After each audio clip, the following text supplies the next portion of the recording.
bienvenue à toutes et à tous. Très heureuse de vous retrouver pour ce second épisode chez vous à Lamballe. Et aujourd'hui, on va partir à la découverte de ces espaces naturels.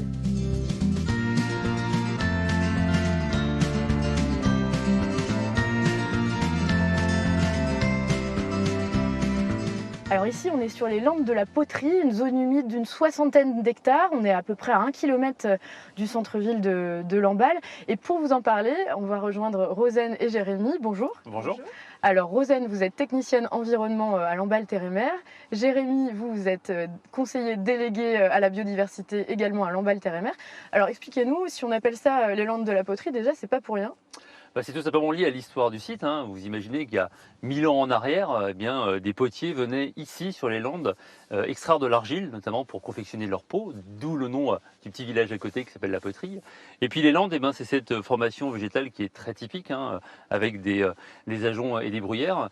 Et puis c'était aussi un lieu où les gens venaient faire paître en fait leurs animaux, notamment il y a peut-être 500 ans, on aurait vu des vaches, des moutons ici. Mais ce qu'ils venaient surtout chercher, c'était de l'argile, parce qu'on est sur un territoire assez particulier, c'est bien ça? Oui, tout à fait. On est sur une roche qui est très particulière, qui s'appelle le gabbro de Trégomar. Donc une roche qui s'étend sur un périmètre de 12 km², donc tout petit, qui a la particularité d'avoir un pH plutôt neutre à basique, ce qui est très différent de ce qu'on va retrouver dans le reste de la Bretagne, où on va être plutôt sur du granit avec un pH acide.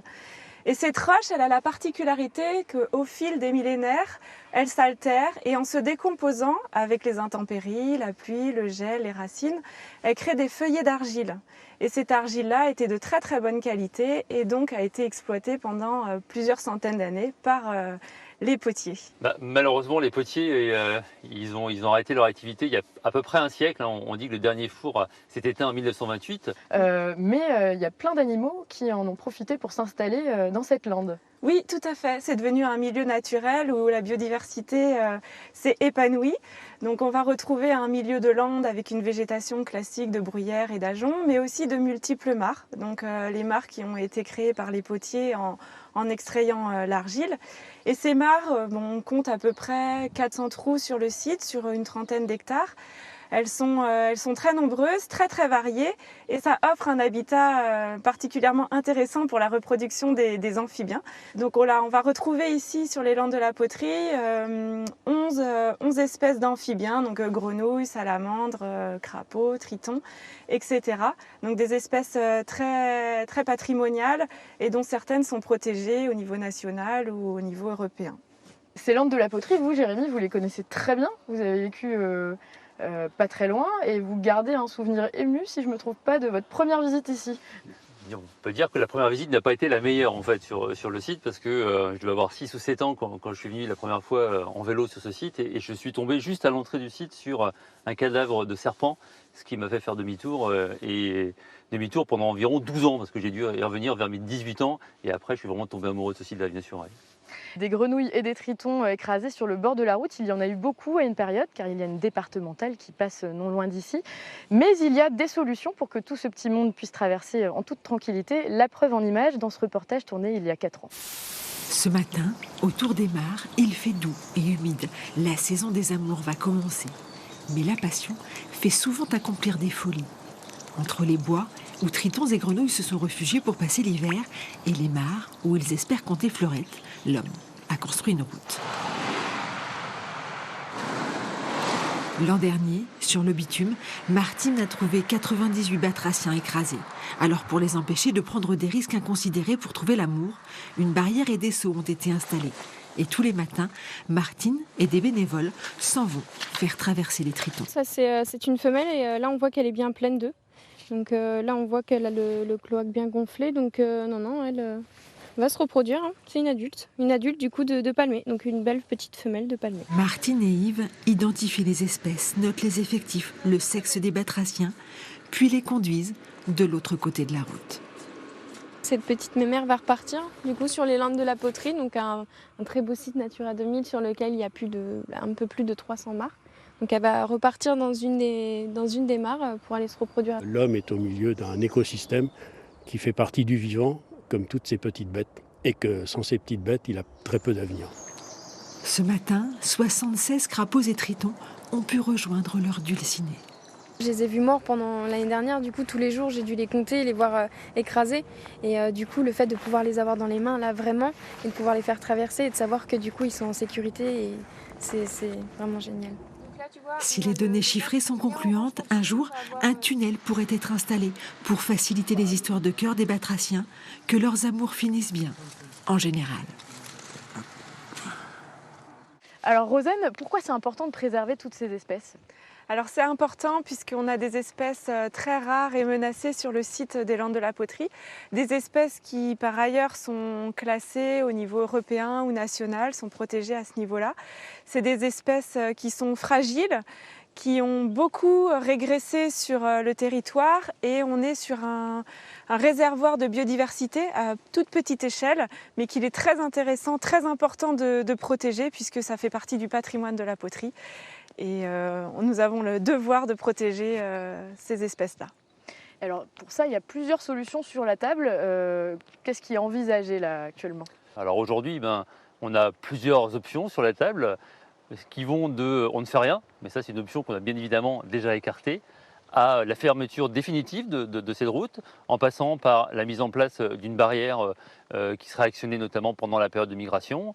Mais on a aussi la possibilité d'installer un crapauduc, c'est-à-dire en fait des aménagements dans la route pour permettre aux amphibiens d'aller de l'endroit où ils vivent le reste de l'année au lieu de reproduction. Néanmoins, cette dernière solution est une solution excessivement chère. Rosen, Jérémy, merci beaucoup de nous avoir fait découvrir ce petit coin de verdure. Tout de suite, nous, on va prendre la direction de Planguenoil. On va rencontrer une autre amoureuse de la nature, direction l'Herbarius.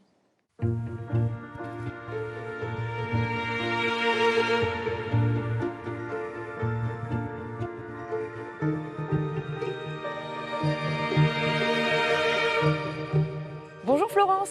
Bonjour. Alors c'est votre jardin Oui, et c'est un jardin médiéval, c'est ça? oui. Alors qu'est-ce que c'est qu'un jardin médiéval? Alors un jardin médiéval, c'est un jardin du Moyen-Âge, entretenu par des moines, un jardin très géométrique, avec principalement le carré de base, le symbole du carré, qui est le symbole de l'homme qui se cherche en devenir, etc. Et au centre de ces jardins, vous aviez la forme ronde, qui est le symbole du ciel. Et toute la vie du moine, c'était de passer du carré au cercle. Et puis à côté, vous aviez de quoi manger. Et de l'autre côté, les parcelles médicinales. Voilà, donc de quoi prier, de quoi manger, de quoi se soigner. Et un petit peu plus loin, le verger qui était assez grand en général et qui servait à produire des fruits, produire du vin de messe et surtout qui servait de cimetière pour les anciens. On enterrait les moines ici, ils se décomposaient, ils redonnaient des fruits aux suivants, la boucle était bouclée. Là, on est dans la partie à manger. Qu'est-ce qu'on mange Alors, au Moyen-Âge? ça dépend. Dans les périodes de disette, on avait une céréale en Bretagne, qui est vraiment une céréale très bretonne, c'est le sarrasin. Donc on pense que ça c'est venu avec les hordes barbares du 6e, 7e siècle, les Sarrasins, qui ont envahi la Gaule. En réalité, des jeunes ont fait des recherches dans les monts d'Arrée, dans les tourbières. Ils ont trouvé que le sarrasin, la graine de sarrasin, était déjà présente au néolithique.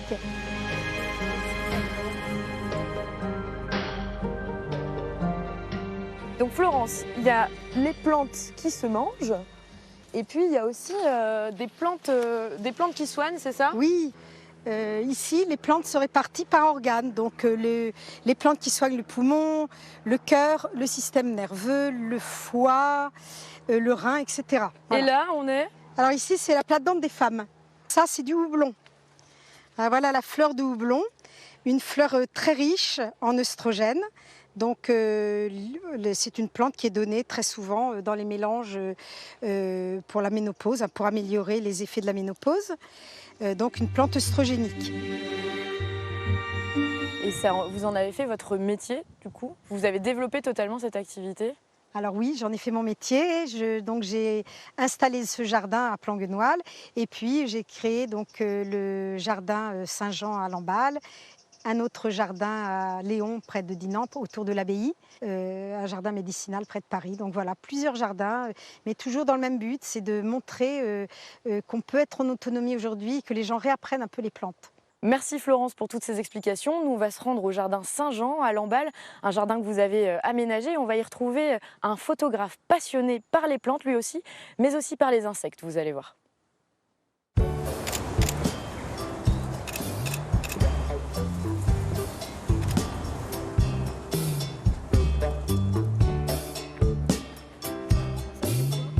Alors ça, c'est la 130. C'est une plante qui est surtout fréquentée par les papillons, notamment le morosphinx. Dans ce jardin, Benoît connaît chacun des discrets visiteurs et des hôtes qui les hébergent.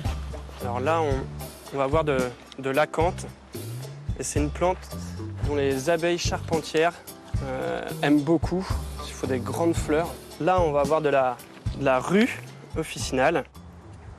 Là, on photographiait un souci officinal avec une éristale. Et l'éristale, c'est pas une abeille domestique, c'est une mouche qui vit dans les eaux croupies.